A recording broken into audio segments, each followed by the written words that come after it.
afternoon to you. 4 minutes past 5 the time. Tom Swarbrick here on LBC. This hour, our plans, Great British Energy, the National Wealth Fund, giving incentives to invest in British manufacturing are all about getting those good jobs throughout our country.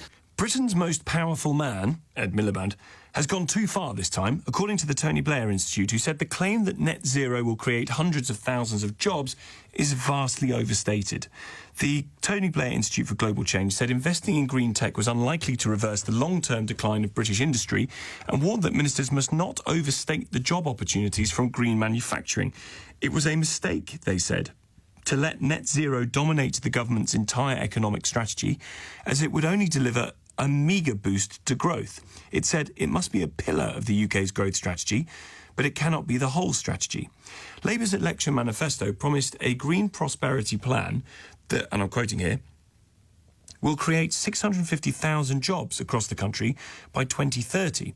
Mr Miliband has also said that the government's net zero plan will involve backing our proud manufacturing, coastal and oil and gas communities with good jobs, skills and private sector investment. But Tony Blair's lot said green manufacturing was likely to employ only 425,000 people by 2050 in a best-case scenario. That's a third less than promised, and of course, decades later. And there's also the very contested claim that energy bills will reduce by 300 quid a year because of Great British Energy. I've got a sneaking suspicion that is overstating it all as well.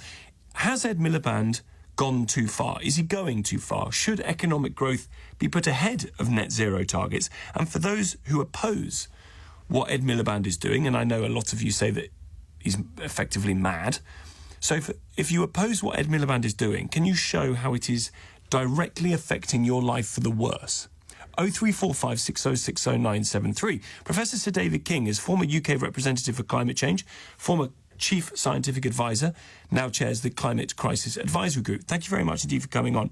What has the Tony Blair Institute got wrong here?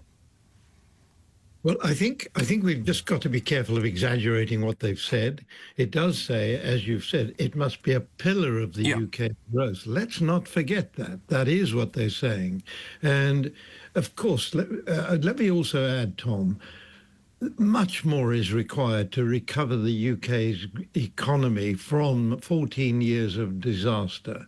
And in those 14 years, why am I saying it was a disaster? It's because of the misfocus on the importance of education, the misfocus on the importance of health. If you want an economy that is growing, you need a population that is well educated. You need a healthy population. And so, of course, it's not just green growth that we're going to recover the economy on the back of. But let me just say as well, the press that you're, I'm afraid, quoting is the press that really doesn't recognize which is one of the fastest growing countries in the world in terms of its economy and the well-being of its people. Of course, it's China. And China's growth rate is currently 5.5 to 6% a year. But between the years 2000 and 2020, something like,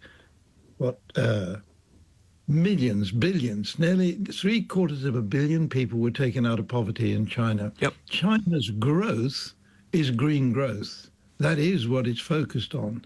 And what we It's building coal-fired power stations every day.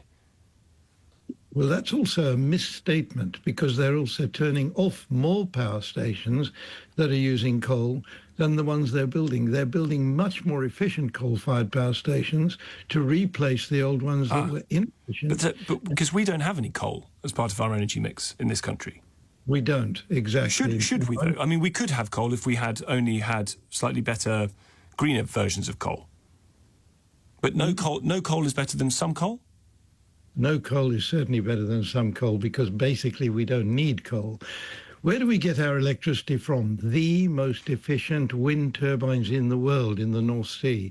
Are you aware of that, Tom? It just seems to me you're missing a point here, that we have an extremely efficient electricity production system. When I was working with Tony Blair, since it's the Tony Blair Institute that's up for criticism here, when I was working with Tony Blair, we started that whole process of insisting on utilities using renewable energy systems. The cost of those renewables per kilowatt hour of production has come down so much, more than a factor of 10, since that time because of this insistence of their utilization. And as the marketplace grew in demanding for the renewable energy system, that renewable energy is now the most competitive energy if you're starting from scratch or replacing old systems. And so what I'm saying is, yes, we need green energy. We need, there's another side to this whole argument which must not be ignored, and that is, what is the current cost of climate events, that is, climate events driven by climate change?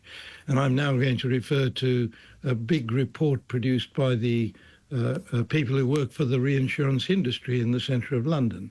The City of London is the centre of the world's reinsurance industry. And what these people are saying is that the cost of impacts of climate change, loss and damage from climate change, is now around $250 billion a year. It's mounting up year on year, and it will soon be something like 20% of global infrastructure. Can I just go back to my first question, though, David? What has the Tony Blair Institute got wrong here? You mentioned about the pillars of the economy, and that's right, but in their view, Ed Miliband has way overstated the impact of Great British Energy or net zero on job creation. What they actually say, they don't refer to Ed Miliband, what they actually say is ministers must not overstate the job opportunities that it would be offering.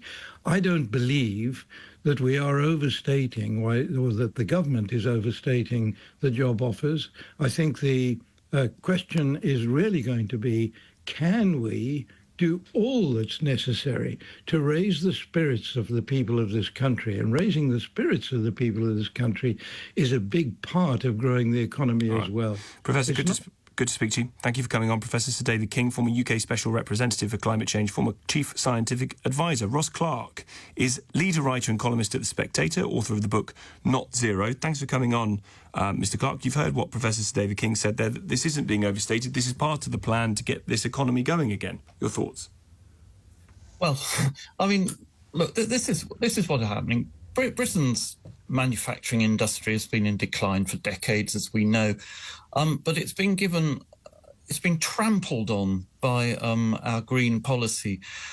Now, David King was saying there, renewable energy is so cheap. Well, why, if renewable energy is so cheap, given that Britain has a higher proportion of its electricity generated by wind and solar than virtually any other major country in the world, why do we also have the highest electricity prices and the highest gas prices as well in the world?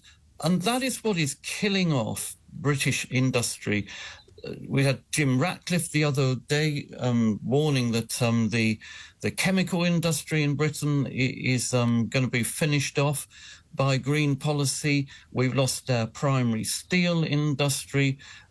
The promised gigafactories for producing car batteries never have not come to existence, or not the one up in Northumberland, which the government sort of put its store in. Why is this happening? Because high energy prices are a very, very big picture, a very big part of this decline. Now, we've been promised all these green jobs, not just by Ed Miliband, but by the previous government as well. Our green policy has created green jobs, but not in Britain. They're in China. And why has China gobbled up all these jobs? Because they've got lower energy costs.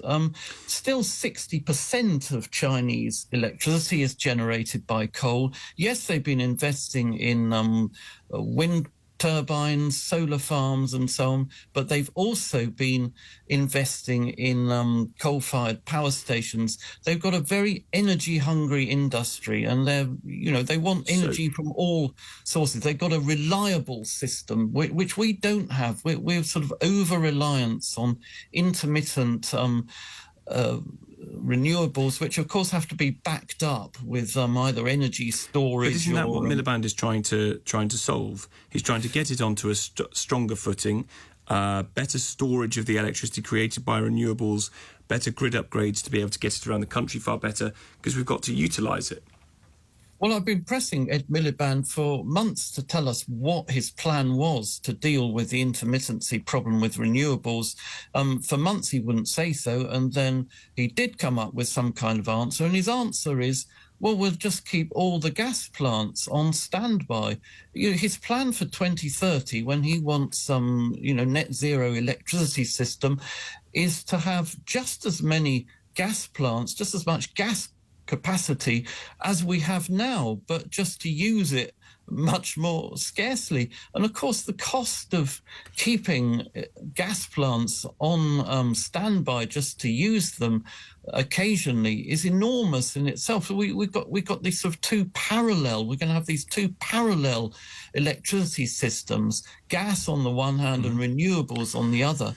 And to maintain two parallel generation systems is horribly expensive, and that's one of the reasons why we've got such expensive energy in this country. Ross Clark, thank you very much indeed. Leader, writer and columnist at The Spectator, author of the book Not Zero. If you are someone that thinks Ed Miliband has gone slightly crazy, that this net zero plan isn't going to work, that you are aghast when you look at some of the policies that are involved in it, particularly, we talked about it the other day, didn't we, the EPC rating changes that are happening for those of you who rent your homes out or second properties out. You have to have a rating of C in the next few years in order to be able to do that.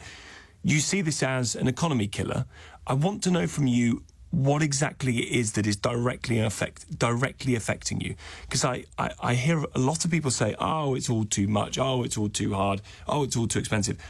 But I don't hear many people saying this is adversely affecting me and this is why it needs to change. So whether it's EPC ratings on your homes, whether it's heat pumps, boilers, whatever it is, 0345 6060 973, has Ed Miliband gone too far? 5:16 news headlines, Amelia Cox.